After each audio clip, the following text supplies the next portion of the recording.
When the world has got you down. And Alzheimer's sucks. It's an equal opportunity disease that chips away at everything we hold dear. And to date, there's no cure. So until there is, we continue to fight with the most powerful tool in our arsenal, love. This is Love Conquers Alls, a real and really positive podcast that takes a deep dive into everything Alzheimer's, the good, the bad, and everything in between. And now, here are your hosts, Susie Singer-Carter and me, Don Priest. Hello, everybody. I'm Susie Singer-Carter. And I'm Don Priest, and this is Love Conquers Alls. Hello, Susan. Donald, how you doing? I'm swell. How are you? I'm good. I feel rejuvenated. Ask me why. Why is that? Let me try that. Hey, Susan, why do you feel rejuvenated? Well, you know how much I love music and dance. And, I do and indeed. you know how long we've been secluded in our editing corral over here. Yes. In editing Bayland. We're on our 11th month of sequestered in the edit bay. So Yeah. So my dear friend Megan McLeod, who is an amazing human being and actress and voiceover extraordinaire, and dog trainer, I might add. Extraordinaire. She's just an incredible person, and but she had an extra ticket to see Chicago at the Pantages Theater, and guess who was her date? Me. Wait, give me. Oh, I thought it was going to be multiple choice. Oh well, I guess it was you. And guess who got their razzle dazzle on? Multiple choice. I'm going with you.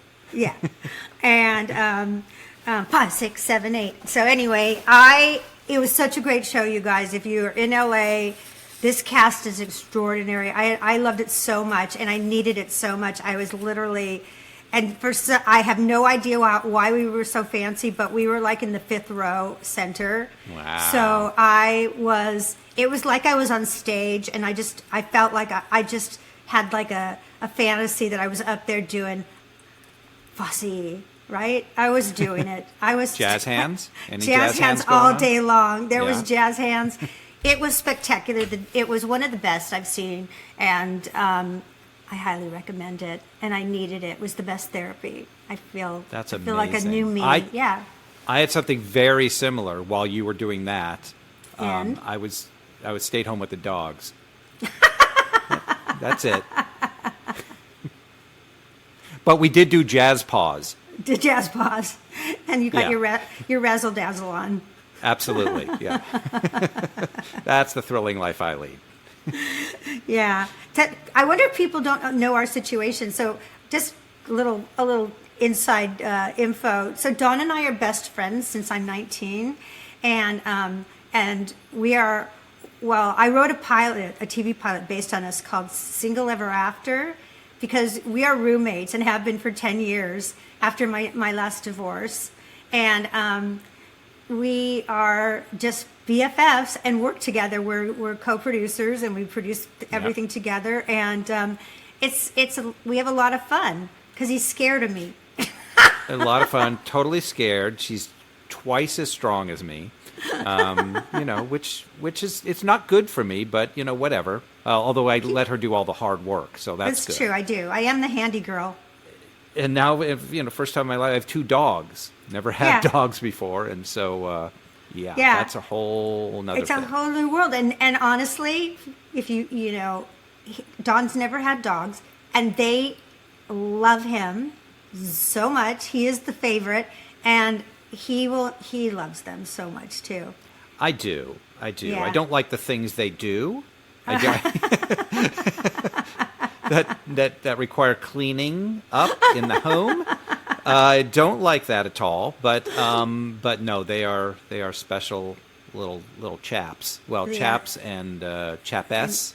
And the queen. Here, and the queen we're gonna pop up some pictures of them right now. There's Alfie, and who smiles. Yeah, it's crazy. We'll show a little of that. And then that's real, folks. That's real. Yes. Here's Gidget. And Here's there's Gidget, the queen. She wears queen. pearls, has She the does. poof on the head. Always. And she's the Rules the busiest roost. dog in the world. She's always has busy. a job to do. Always busy, has something to do. Everyone, all our friends, my daughters, they all say, Alfie is Dawn and Gidget is me, because Gidget's always busy planning something. And I get lost on the stairs. So Yeah. that's, And if there's food, you're happy. there it is, and it's in my mouth. That's right. Food and a good chair, and you're happy too. Good scratch more behind does the one ears. need. You're happy. Yeah. Yeah, there you go. I'm happy. You know why? Why is that? Here's another reason why I'm happy, because we have a great guest today. We do. We have an amazing guest today. You love this person. She's terrific. You've She's learned just- you've grown to love her She's as I sensational. have. She is sensational. Indeed. We had such a great interview with her, and I interviewed her myself for No Country for Old People, our documentary. But now you got the chance to meet this delightfully Yes. brilliant, I should add, well-spoken, extremely knowledgeable woman. Now on this show, so Right. I would like you to share a little background of this. I will now share some background, and it goes a little something like this. Advocate, leader, caregiver. Jenny Abeling is dedicated to helping those in need through the complexities of long-term care. Currently, she is the Governor's Commissioner on Senior Services, working tirelessly to raise up senior-related needs across the state of Oregon. Formerly the Essential Worker Healthcare Trust Director, Jenny led a first-in-the-nation approach to lift up long-term care workers by supporting their health and wellness. Now, she has launched JennyAbeling.com, where she provides personalized support to individuals, families, and long-term care workers, helping to navigate their care needs. Featured on CNN, Jenny shares her knowledge and experience through media, podcasts, speaking engagements, and events to harmonize empathy with her unique expertise. Jenny was recently honored by the Gray Panthers as a recipient of the coveted Above and Beyond Award, honoring long-term care workers. And now she has branched out as an author with a kids' book about long-term care titled A Kids' Book About Long-Term Care. She is truly a bright light in the world of caregiving, and we are thrilled to have her with us today. So let's say hello to Jenny Abeling. Hello, Jenny. Hi. Hey, thanks so much for having me here. Of course. Thank you for coming and joining us. I'm happy to have you on and share what you do with everybody, because I had the pleasure of meeting you and connecting with you through LinkedIn. And you are also in our caregiving community, and you're an amazing advocate. And you also, FYI, she is participating in our documentary, and we're very happy to have you in the documentary. So we're just glad to share, because I'm a big fan of what you're doing. I love everything that you're doing. So why don't you share a little bit about the plethora of things that you do, because I know you started as a case manager, and then from there you worked for different organizations that advocated and consulted for residents and long-term care. So explain, let's get a little background on you, and then we can talk about the exciting things that are happening today. Yeah, of course. So, I think everybody has their why of why they get into long-term care. Some choose to come into long-term care. Some, have it just drop in their lap when their family or friend needs a loved one. So I think I got started like most people, which is that my grandma had dementia. And she was the person that I just idolized and cared for and spent so much time with. So I saw her go through that journey as a child, made me want to help other people and help families. I started in public health, and I was looking at these big, large issues. And what I saw time and time again was that communities and families didn't really have support when it came to long-term care. And so I thought, I need to actually have boots on the ground experience. So I became a caregiver. I became a CNA, a certified nurse assistant. I worked in facilities. I worked in people's homes, did hospice, did acute care, worked in hospitals, kind of the whole plethora from beginning to end. You really did. That's amazing. I didn't know. Yeah. So, passing meds and helping people on knock shift at night. Like, you have to really see it all to really understand it. From there, I, started working for the state of Oregon, doing Oregon Health Plan, which is Medicaid in Oregon. And I learned so much in that position, going to people's homes, getting people signed up for long-term care services and supports through Medicaid. And then ultimately leaving there and then working at Aging and Disability Services for Multnomah County, which is the county in Portland, Oregon. That is a amazing program through Medicaid for long-term care supports and services for people to either receive care in their own homes or in facilities. So I would just travel around to people's homes. I do their care assessments. I connect them with caregivers. I'd help them navigate this broken system. And that's where I was like, oh my God, this is a shit show. Like, I'm hoping it's okay, I swear, but like, that's just me Go to Swear, town. Go to town. Oh my God, like what a Band-Aid fix of so many issues. And when I was there, I made so many relationships and learned so much. And I made relationships with facilities. And those facilities were like, hey, Jenny, we want you to come work over here. So I was like, okay, I'm going to go work in the facilities. So I started with admissions into facilities. And that is one of the areas that people don't talk about a lot. But it's so important because then you really understand the money motivation of things in long-term care. Because the first thing you look at when you see somebody's medical record and they want to come to your facility is who is their payer. Right. Yeah. So if it's Medicare, straight Medicare, you're like, oh my God, yes. Raise the roof. Yes. And then it's like, well, we got 20 days. Because when they hit the copay, a lot of people can't pay. So like, we got to get this person in and out in 20 days. But if you see a different payer and it says Medicaid on it, and then you look down and that person has any sort of other situation happening, that's when you're like, oh, no. We don't have any beds available. Even though, like, they'll say, we don't have any Medicaid beds available, which is not a real thing. It's just like, whatever. So then I worked my way up into the facilities. They were like, you're so good. We want you to be, this, and we want you to do the marketing, and we want you to do all the relationship building, and then all the social media, and the, branding, and website, and everything. And then they're like, we want you to be administrator. And that's when you get in, like, the closed door rooms. And so tell us about the closed door rooms. I want to know about that. Yeah. And I think I bring a really unique perspective because I think, being a caregiver myself and then getting yourself into a position of power where you actually see the motivation and the people that are making the decisions and the owners and things like that. So like that's the perspective I bring. So what you then see is then you're seeing like the financial statements and you're figuring out how people are compensated for the work that they're doing. There are, I'm not going to call it kickbacks, but there are bonuses on like who comes into the building and how much money is made and what the census is. Everything revolves around the census of the building, not on like the resources or staffing of the building, but the actual census. They want to fill the beds. So that's when you kind of see, okay, well, this is totally money motivated. This is not about, doing what's best for individuals. It's really a business, and the business is, we have to have a certain return on our investments because the owners aren't the people in the building. No. You never see the owners. No. Even in recent work I've done, they won't even tell you who the owners are. That's when because they don't know. Because nobody knows. They're like the mystery people behind the curtain.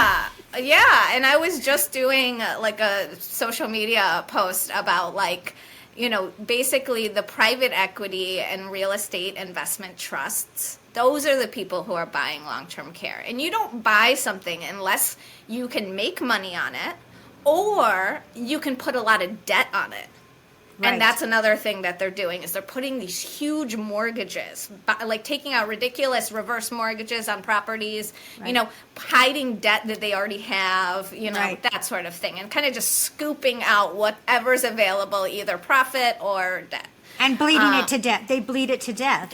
Yeah. Yeah. Oh my God. Yeah. And then, and then it becomes, the financial statements don't look good because then you're showing like a mortgage payment that's like, $65,000 or something that's ridiculous. So it looks like you're not actually making that much money.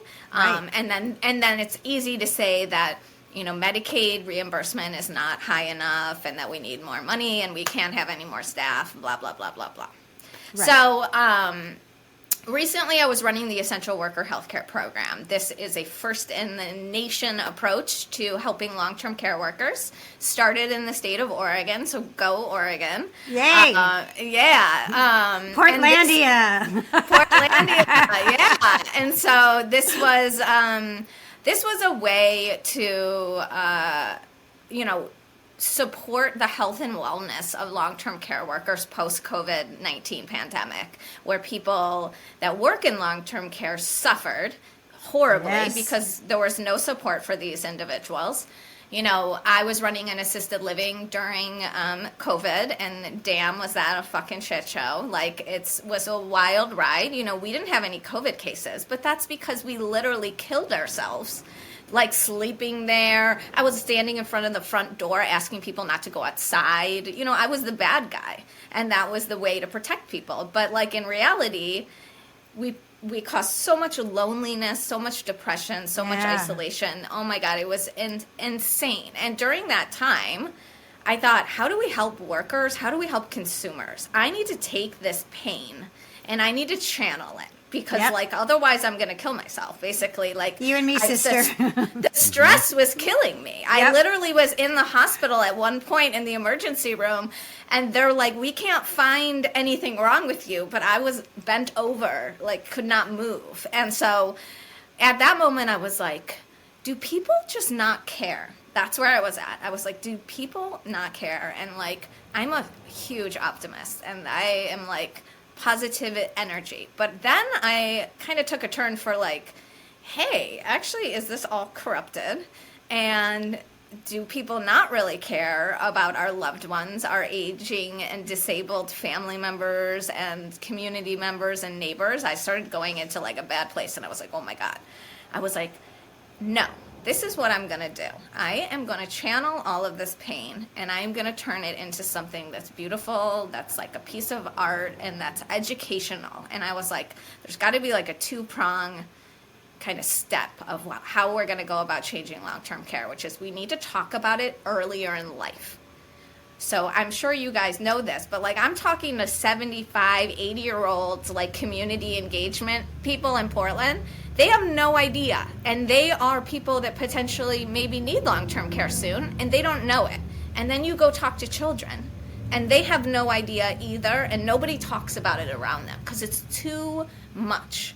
They can't handle it. So, like, let's not talk to kids about it It's either. not fair. It's not fair to talk to kids about it, right? Don't subject them to that. Yeah. Don't subject them, even though care is happening all around them. There's care happening in people's homes. People live with their grandparents. There's intergenerational relationships.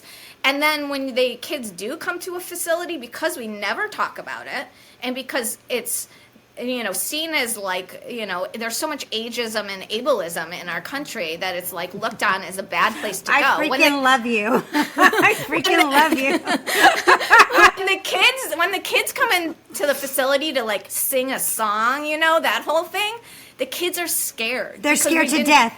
They're scared to death. And then the residents are just like, oh, okay, the kids come and then leave and then never come back, which makes literally no sense at all. So I decided I'm going to create a book that's going to teach kids about long-term care, who needs it, what does it look like on a really basic level. But then the book is a read together book, which means that you read it together with your adult, whoever your adult person is that you read with. And that way you can actually spark a conversation about long-term care together. Right. Which is so great because nobody wants to like talk about it. So that's kind of where I'm at. I have a copy. I'm sending you. This is coming to you in the mail. I can't wait. This publishing company called A Kid's Book About is amazing. They make books, a kid's book about racism, a kid's book about empathy, and when I was having one of my lowest moments, I was like, I'm going to write this book and I'm going to approach this publishing company. And they went with this idea because they know that kids are ready. And so it's just really exciting. I love it so much. Can I just compliment you and tell you how smart you are and how you're doing such a mitzvah, and that for those of you that don't speak French, that means a good thing. But I know we speak the same language. But yes. I have a 2-year-old, or I had a 2-year-old. She's 4 now. But when my daughter had her baby, it was during COVID, and so Eden is her name. She really only met my mom through Zoom. Yeah. Right. Yeah. But so she knew Nanny, but once we got in to see her, this little 2-year-old, and I think you may have seen it in my trailer. I mean, we didn't tell her to go give hugs and kisses. She went right up there, and she knew it was Nanny, and she wasn't afraid, and she just got right on and didn't hold back. She was patting her and looking at her and kissing her and looking at her, and you realize, like, if you indoctrinate children early on and you keep those relationships alive, that when they do go into a situation like that, it's just normal. Yeah, it's accepted. It's not scary. It's not scary at all, and they have the natural instinct to care. Yes, and they're so open. Kids are open. And kids are resilient. I have a 9-year-old daughter, and we've been through some stuff. Through COVID, it was crazy. And people have passed away, and I've been so open with her about it. Yeah. And because of that, it's not scary and it's not stressful. And so we need to stop pretending. And it's actually healthy. When my mom lived with me for a year and she had Alzheimer's, it was right in the middle. I called where she's straddling the fence. Basically, she's very communicative. She's physically well, everything, but she's fighting having Alzheimer's. And I did a film about it with Valerie Harper called My Mom and the Girl. And when I was going to move my mom in, I was going through divorce, and I had a 16-year-old daughter. And almost everyone down the line of my friends said, "How could you do that to your daughter? Move your mom in." Because it would be so hard. And I really thought, am I doing the wrong thing? Am I ruining her, prime teenage years? And I asked a friend of mine who is a doctor, and a female doctor, and she said, "You have got to be kidding me. You couldn't be doing a better thing." Mm-hmm. And I put this in the movie because a year later, when we finally had to move my mom out of the home, my daughter said, "I'm not ready for Nanny to leave." So, and this was a rough year. I mean, we were going through it was the ups and downs of Alzheimer's, and my mom is a pistol. We loved her to death. But I mean, it changed her life, my daughter's life, for the better, and all of ours. It's important.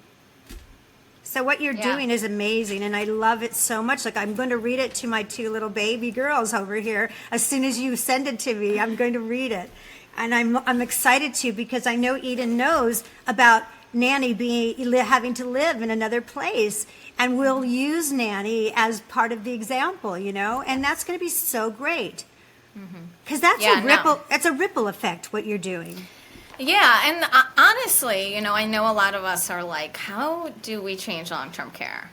And I really, once you see the power dynamics, in states and at the federal government level, and you see what's really happening, you realize that we actually need to grow adults that understand the levers of power.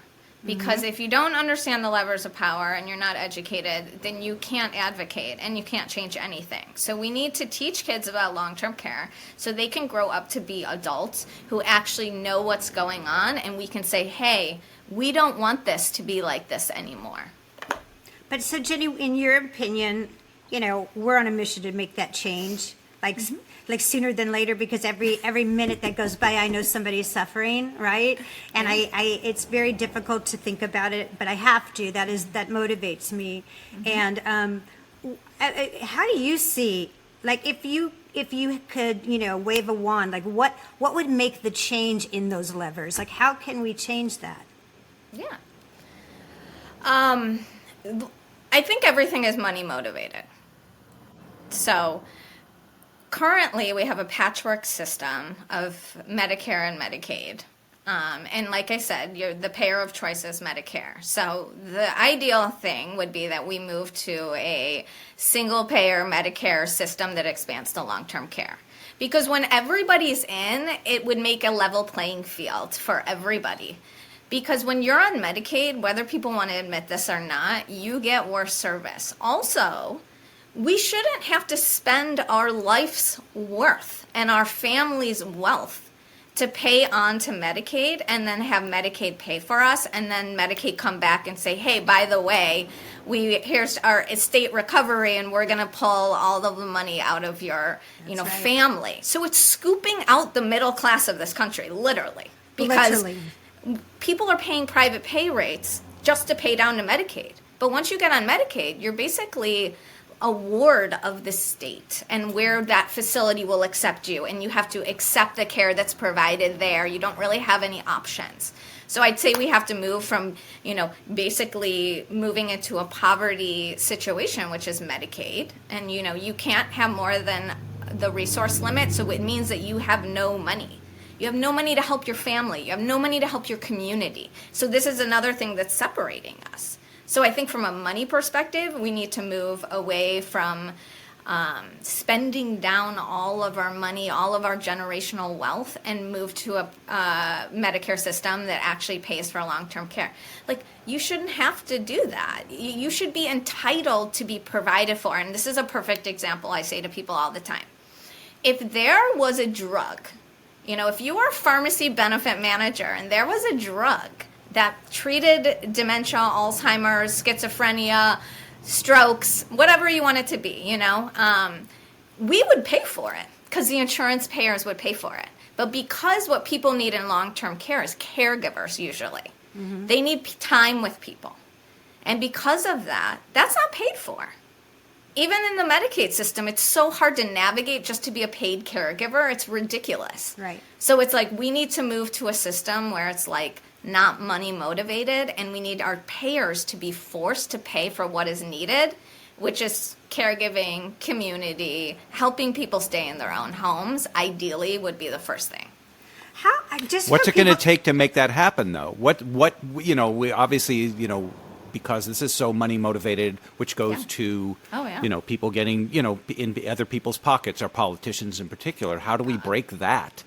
Yeah, but before we go into that giant subject, because that is the next question, but I just want you to explain to people listening, because it's just so complicated. Yeah. Why do people have to pay down? Like, how do they go from Medicare and private pay to Medicaid? How do you get there, and why do you have to pay down? Like, where is that? Where's that line that you cross? Yeah, of course. So most people, whether you're over 65 and you have Medicare, or you don't have Medicare, you find out that nothing's going to help me pay for the long-term care services and supports I need for my family. So I am going to have to pay out of pocket. Example is my aunt, who paid $25,000 a month to keep my uncle at home with her recently. I traveled back and forth to Chicago, and it was a complete shit show because Medicare does not pay for in-home care. People don't know this. You can have a home health nurse come over to your house, and maybe you get like a shower or something, and maybe they look at your meds for a little while, and then that home health company is like, hey, we can't bill Medicare anymore, and if we don't have somebody to bill, you're going to be cut off. So then you're a unpaid family caregiver at home. So you're struggling. So is there a limit? I'm sorry, but is there a limit to Medicare for home care is what you're saying? Yeah. So eventually you graduate off of home health, because home health is for acute situations where you are transitioning. Gotcha. Okay. So you're transitioning out of the hospital and you get some home health. They get you to basically a plateau. And then you graduate off of it and you're no longer eligible for it. So then you're at home, and usually the woman of the house, if there is a woman of the house, she starts not being able to work anymore. and she needs to become the family caregiver that's unpaid. And then you are losing an income in your home. So this is why I'm saying we're not supporting people staying in their own homes. Right. Because the people at home that need to help you, they have to stop working to do that. Now, some people have pushed back on me, like with my documentary, and are saying, well, why'd you leave your mom in there for 6 months if she was suffering? Why didn't you take her home? You know, and Blame game. And said, I took care of my dad at home. I took care of my mom at home. Well, at the point where where I realized what was going on, my mom her acuities were so high that it would be a disservice to bring her home. Unless I was in the 1% and could bring, a full-time registered nurse or two, at least, how was I supposed to do that, right?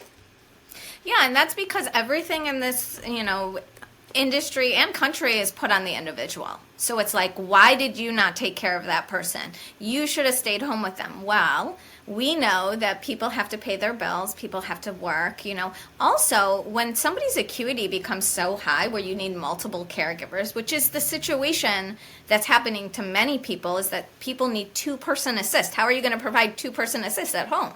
Right. It's really difficult to do unless you have enormous amounts of money to always have a caregiver sitting there. And even with that, like my uncle, he hated the caregiver that came from the agency. So he would always rely on my brother. So it was like my brother wasn't there. He was like having lots of behaviors and things were going sideways. So you need a whole group of people to help you stay at home. Totally. So I think shameful that people would blame you for that. Oh, it's because awful. Your mother's acuity was so high. No, it's terrible. What are you going to do? They literally said, I've gotten how many, Dawn, now, shame on you for, it's endless. And I'm like, shame on you. How dare you? I'm like, shame on you. You don't even know my situation. Are you kidding me? My mom was my favorite person in the whole world. I would do anything for her. They're like, well, why you can, because my response is, and I don't need to answer everybody, but part of me says I need to educate people as to why you can't take people home. And that, I know that there are some states that family caregivers can get paid a certain amount. Am I right? Yes. I wasn't aware of that at the time. I wasn't aware that California is one of those states. Yes. I didn't know that. I was paying for everything out of my pocket and my mother's pocket, whatever monies she had left at the time, and and that was it. We didn't know. Yeah, most people have no idea that there's a home care worker program in most states where Medicaid has been expanded for long-term care. So you go through home care worker training, you can be paid. Usually it's a consumer worker relationship, but the state is actually paying the Medicaid money to people. But just navigating that in and of itself and keeping somebody who, they're making enough money too, that it's actually good care and that people show up, that's a whole nother issue, is that people are paid so poorly that it's not easy to find somebody and keep them and be able to have the consistency you need, especially for somebody who has dementia or Alzheimer's. You need the same person there who's specially trained and knows 100%. That person knows how to approach them, all of the things. But a family member, can they apply for this money as well? And is that in every state? It's not in every state, no. So there's lots of unpaid family caregivers. So there's a huge movement of family caregivers of there's 53 million family caregivers. A lot of them are unpaid. So those are people that quit their jobs and are not bringing in income and are staying home and taking care of their loved one in their home, and they are struggling and they are unseen and unheard. Right. And this is what I'm trying to educate, as you are, to people, to say, first of all, here I am taking care of my mom before she was on Medicaid, right? And I was like, I had no idea that even existed. I'm trying to keep my production company going and be, a writer director, and I'm juggling, and I'm lived in a live work space where I had my office downstairs in the, where everyone else did, and my mom's going down there, and there she is I'm trying to navigate her while I'm navigating work. Yeah. It's a nightmare. Yes. It's a nightmare. But, I feel like it's so sad that there's stigma against caregivers as well from people that just don't get it until they're in it. Yeah. Well, caregiving is looked at as like an unskilled job. And this goes back, this is like an educational moment. This goes back to like the New Deal days, where like when they started making labor laws, they specifically cut out domestic workers, most of them women, and most of those people were caregivers. So from the get-go, we said work that's in the house is not skilled work. And so now this isn't seen as a career. This is like, oh, that's that thing you do, but your real job is this other thing. But if we looked at it as a career and as skilled work, then you'd probably be paid more. You'd probably have benefits. You probably would feel, loved and supported by the general community, and you'd be part of the national narrative of like, what do we honor as good work? 100%. Yeah. I mean, at least you can deduct your children and your taxes. You can't do that with a loved one that you're caring for, which is something I find absurd. Yes. At least, right? At least if you're not pulling in much money, how about let's get in some tax relief from it, yes, right? Totally. Yeah. Yeah. So now you are independent. Mm-hmm.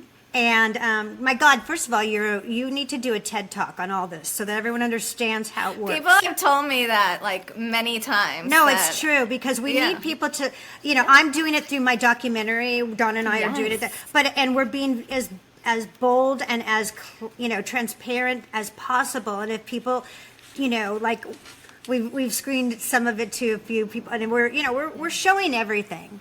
Yeah. And my mom had a stage 4 wound. We're showing it. Because I want people, I didn't know what a wound was. I didn't know what a pressure sore was. I thought, and I say it in the documentary, I thought it was like when you're leaning on your elbow too long and it's a little sore and red. I had no idea that it can create a canyon in your skin. Yes. And what comes from it and the avalanche that it causes and basically, leads you to death if it's not being taken care of. And I had no idea of the financial motivation behind not caring for somebody, the motivation for not wanting to somehow claim that they're NPO out of nowhere. Mm-hmm. Oh, they're an NPO. That's right. That's what they did to my mom, and my mom could eat and drink fine. But no, she's NPO, so we have to keep her on. She probably didn't qualify for speech pathology. Exactly. It took so they couldn't bill for it. Took me 8 weeks to get a woman to come in and do this and say, nope, she can't swallow. Mm-hmm. Yeah. Yeah.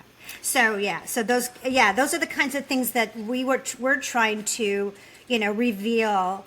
And we're a team right here. This is a team. This is, and we're up against it though, because people don't want to believe it. And they don't want to, I don't know if you get this, but, we get do a lot of talking about this. And it's like, perhaps your mom's facility, 5-star facility in Los Angeles, is an outlier. And it's like, no. It's the opposite. If there is a good place, they are the outlier. Am I right? Yeah. And they don't even say perhaps. They don't even say perhaps. They say it is. Oh, well, that's just, that's, a one-off. I think like the narrative is like there's a few bad players out there. Yes. And I think that narrative works really well because then you don't scratch the surface of, the dirty foundation, So I think, if anything, the 5-star facility is the place that has the best care and probably has more staff because they receive probably a lot of private pay and Medicare residents, and they probably keep people moving out of the facility. Facilities, when you get past that 20 days or even the 100 days, so people don't even know this part, is like you get 20 days of paid acute care at a facility, a nursing facility. Then you go into a copay status up to 100 days with Medicare. But most people can't stay acute because they can't stay skilled. You have to have a skilled need, like you need PT or you need OT, you need speech, you have an IV, something like that. But once you become just a long-term care resident and you need ongoing 24/7 care, that's when things get a little sideways because you're there and you probably spent down on the Medicaid and you're getting a lot less care. And so I'd say it's not an outlier situation. when you have like one patient to, you have 14 patients to one caregiver, how could anybody be receiving the care they need? There's no way. And a current staffing model, which obviously this is a very hot topic around the staffing mandate, is that, even that, you're supposed to be providing that person with a quality of life and a dignified manner, with them having a freedom of choice. Those are in the rules for home and community-based services and for skilled nursing. That's right. But there is no way that you have freedom of choice when there is one caregiver for 14 residents, because that caregiver is running around the facility being like, I got to get this person out of bed, this person has to go there, this person needs the meds, 100%. And when you're CNA, you feel bad, because when you walk in the room, that person wants to engage with you and be like, hey, how's your day? And watch the CNN with them. And you can't do that. No, there's no time. And what we've found as well, and I'm sure you're privy to this as well, is that if you do complain, and if you do, there's really nowhere to go anyway. And they will say to you, and we feature people that have been evicted out of their facility because they're too high, because they talk, because they ask, because they advocate. And really, I've also had that question, why didn't you move your mom to another facility? Where? And are they going to take her because she is Medicaid? And they're going to say, just like you said in the beginning of the conversation, there's no beds. Mm-hmm. Oh, yeah. Especially if your mom had behaviors. Oh, there's no beds available for her. Because everything is going in one. So in like a skilled nursing facility, you're taking in everybody. So you're taking in somebody who has a hip replacement and is only going to be there for like 12 days. And then somebody who has like end stage Alzheimer's, who has, terrible night terrors at night. So those caregivers are trying to care for all of those different people. Mm-hmm. And the people that are bringing in the people to the facilities, a lot of the time they don't care what the care needs are or how much time it's going to take. It depends on how much like money they can make. And that's just how this world works. Yeah. They're commodities. They're definitely commodities. Yes. And my mom didn't have any behavior. It was all just, because I think that sometimes if you don't have behavior and you're lovely, because my mom was lovely. Oh, she just was. And I think it's easier to ignore. You put them in a wheelchair, because my mom was, non-ambulatory after given Depakote for no reason. That caused her to be non-ambulatory and incontinent. That's a whole nother story. But, it's easy to ignore because she's so lovely. She'll walk by, hi, beautiful, she'll say, and they're like, we'll get to her later. We'll get to her later. We'll get to her later. And meantime, she's sitting in urine all day long. And even when you do like handover at a facility, from one CNA to the next CNA or one nurse to the next nurse, they do a transition handoff. Right. And in that handoff, they're like, bed 2 has behaviors, and bed 4 needs to go to dialysis, and bed 5, they're good to go. They don't need anything. That's probably your mom. That was probably my mom, because my mom was just so happy when people to talk, and she was very social.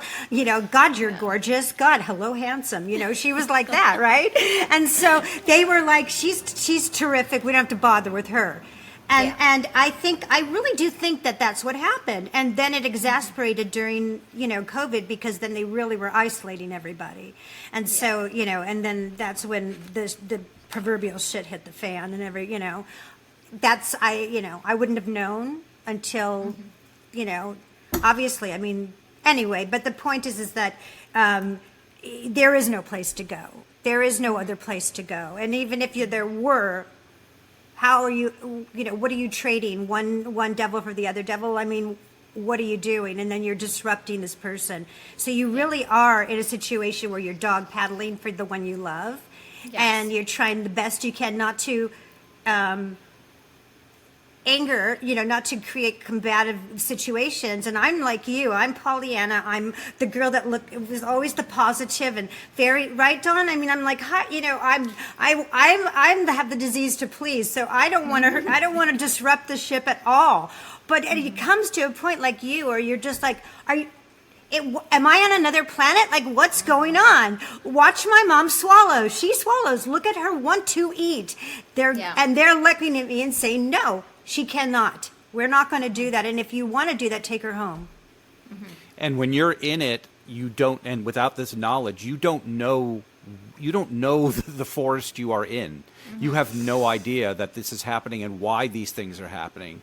And when you are, like Cece's you want to trust the people who are wearing the uniforms and who have the stethoscopes. But and I'm who also not stupid. Like, my instinct was telling me but something you can't was wrong. see it. Right. But you didn't know what it was. I didn't know so what it when was. you don't know what it is, it's impossible to navigate. Yeah. Yeah.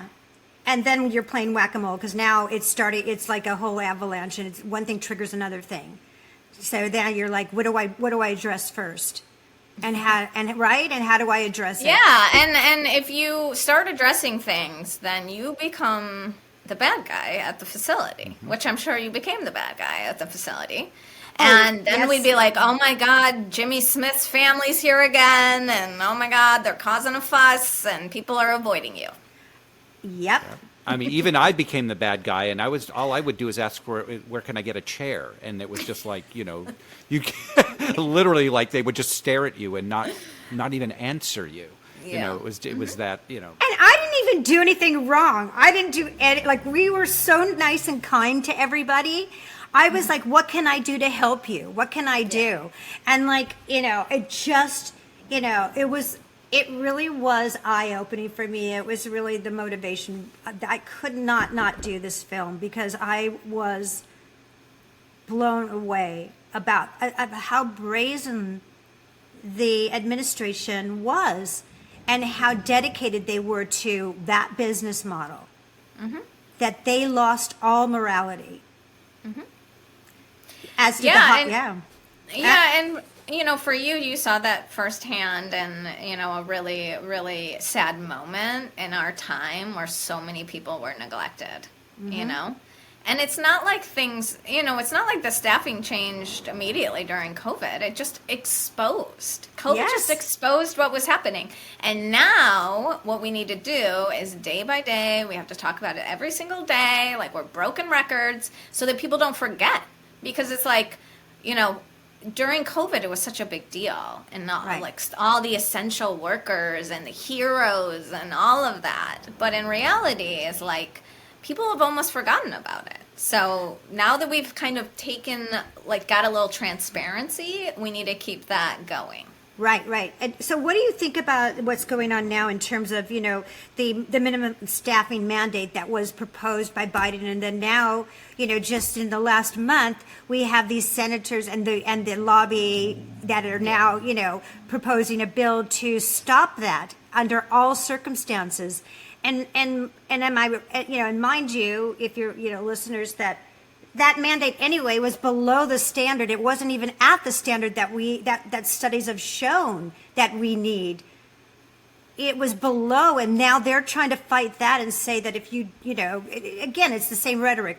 If you do that, you're going to, that will kill the nursing home industry. There won't be enough money. They'll shut down, and our most vulnerable won't have any place to go. But that's bullshit, because there's plenty of money. There's more than enough money to staff properly. Yeah, no. I always just laugh. Like, when you walk by, like, the front of the building, they have to post the staffing sheet. And the staffing is, like, 1 to 7 people during the day. And so just when you do, like, we're forced into this situation because we don't have, the other side, the industry side, who's like, we're going to do the right thing. So then, you've had to put these mandates in places in certain states, they have them. And now on the federal government, side of things, they're going to mandate it for everybody. But the only reason that we're at this point is because we know that the industry won't do the right thing because there hasn't been enough staffing. So now we're saying, okay, you're going to be forced to do it, even if it's not at the level that advocates like us want, because we know it's not enough. But it's a start. And, like, let's see if this can actually fix something. I would say what I have learned just from my time in this industry is that everybody is beholden to somebody. So I would say, on the federal government level, people are beholden to lobbyists, insurance payers, pharmaceutical companies. There's a lot of people benefiting from this. Think about all the antipsychotic drugs that are being prescribed in nursing homes all over for people that never had a schizophrenia diagnosis before. It's wild how that works. So it's like there's so many people that need to be removed from the situation. I would say we have the most pro-care, long-term care administration than we've ever had, ever. So I'd say first thing, this election 2024 is like super important.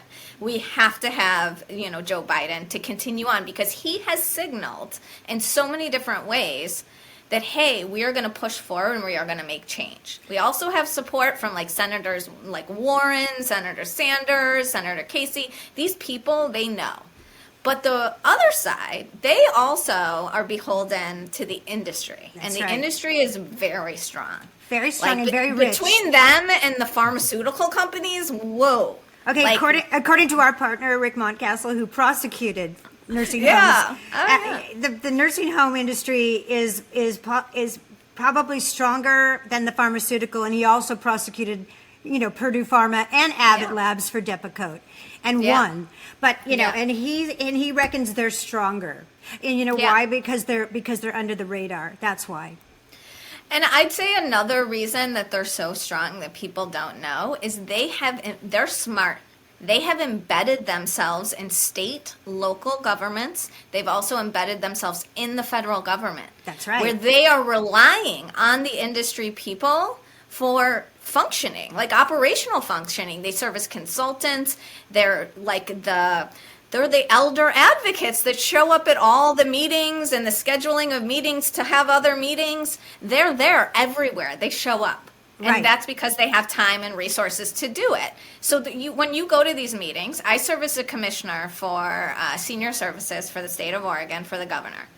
When you go to meetings that are about long-term care or you hear hearings, there aren't consumers there because consumers can't show up because they are ones that potentially have so many barriers to show up. Caregivers aren't there because they need to work. Right. So who's there? The elder advocates show up, and that's the industry.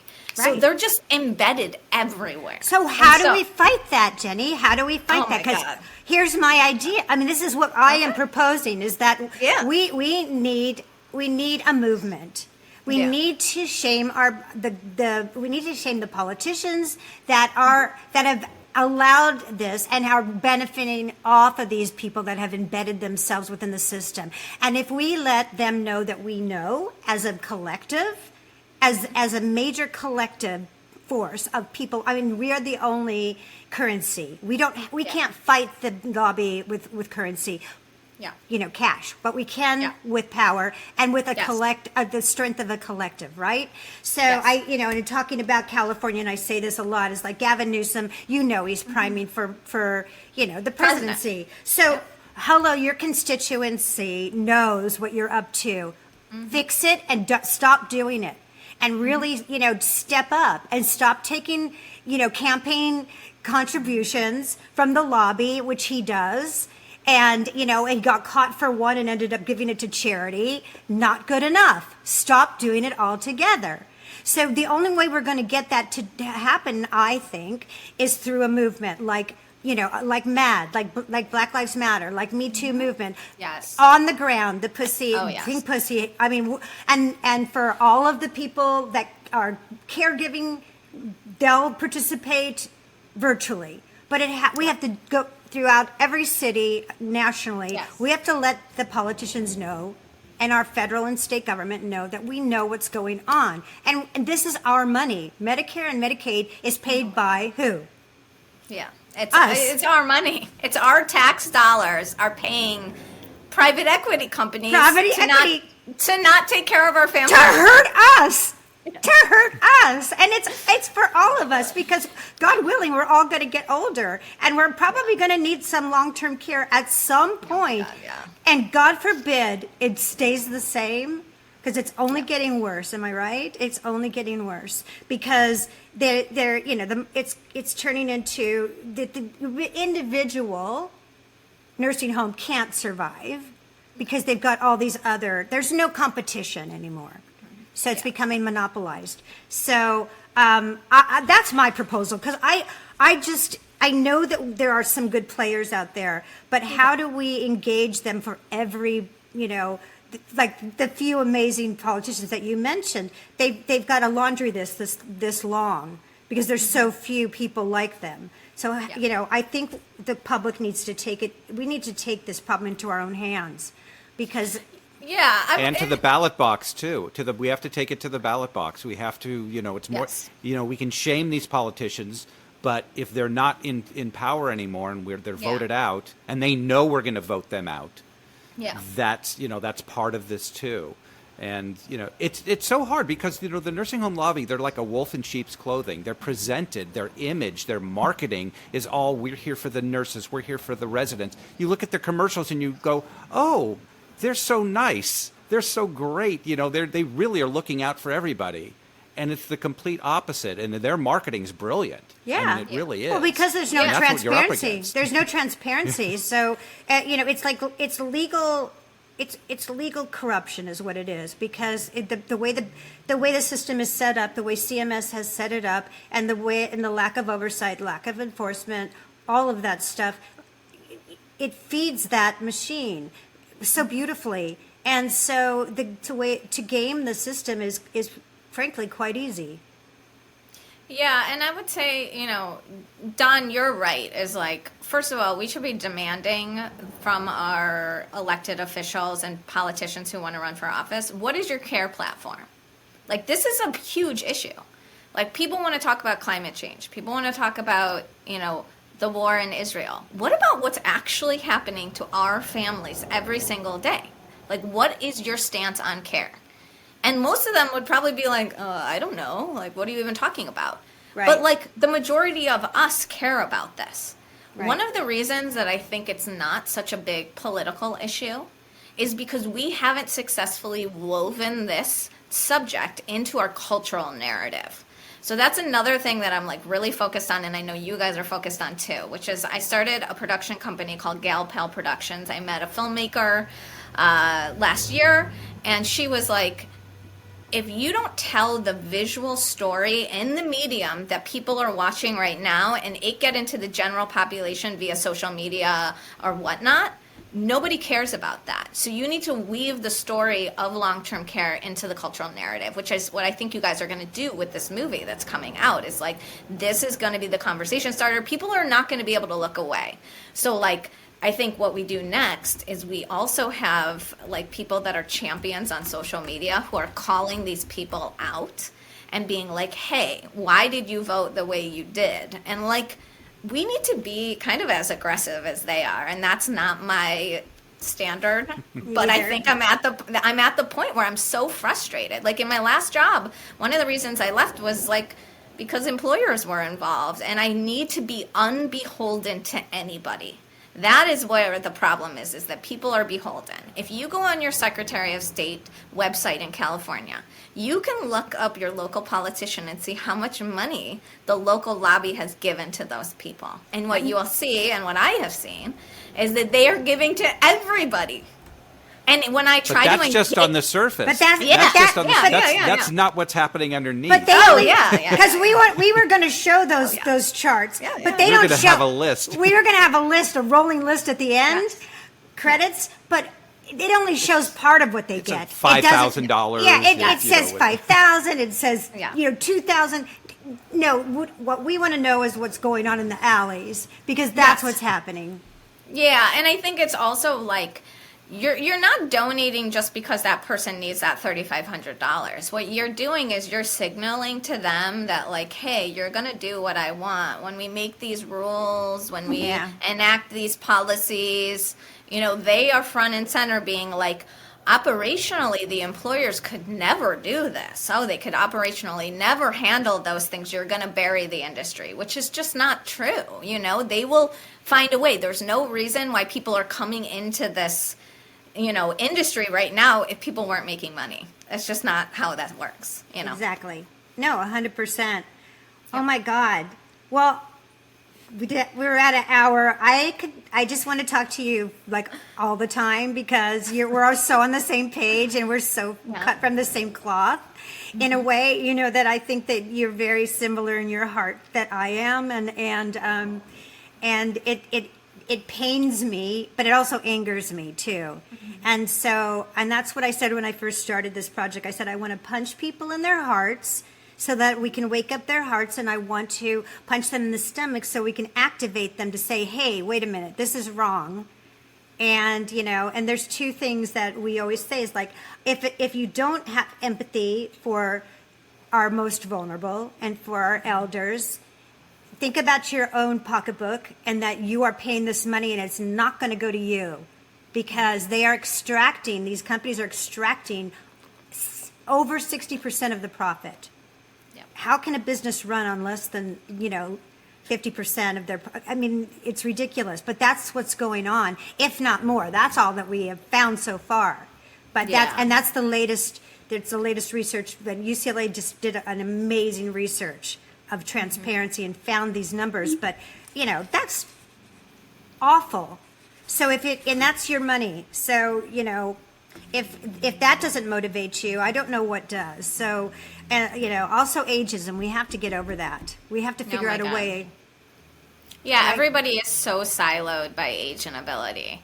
And that's like one issue of itself is when you go to a facility, it's just the sameness. And so it's like if we supported people to stay in homes, if we paid people so that they wouldn't lose their income and we supported them in community, then we'd be a more diverse community. We're taking all the older people and all the disabled people and be like, you go over here, and like nobody's watching, as opposed to being in your community where your neighbors are watching. 100%. Yeah.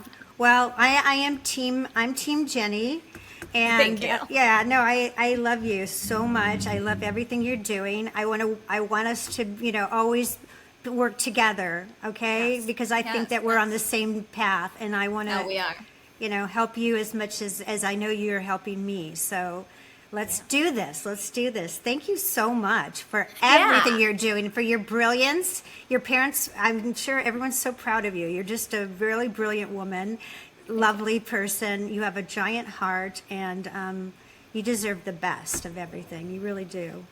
Yeah, thank you so much for having me on your podcast. This is great. And, I just want to continue to chip away at it every day. Just a little bit every day, I think is the way forward. It has to be because it's too big, right?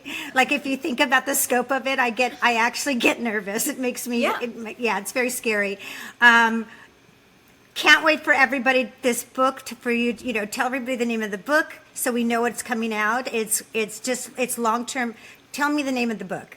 Book. So the book is called A Kid's Book About Long-Term Care.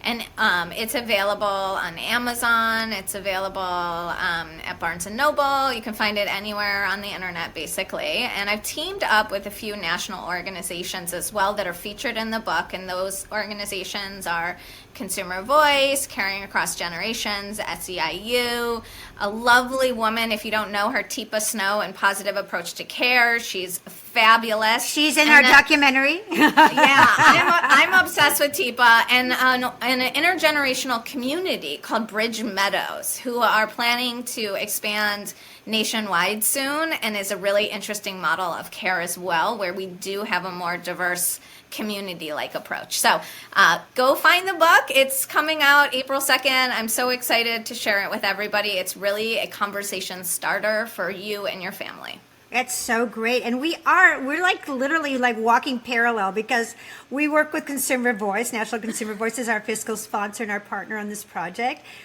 Caring Across Generations is like, I monitored a big chat at the WGA for them. I love that organization.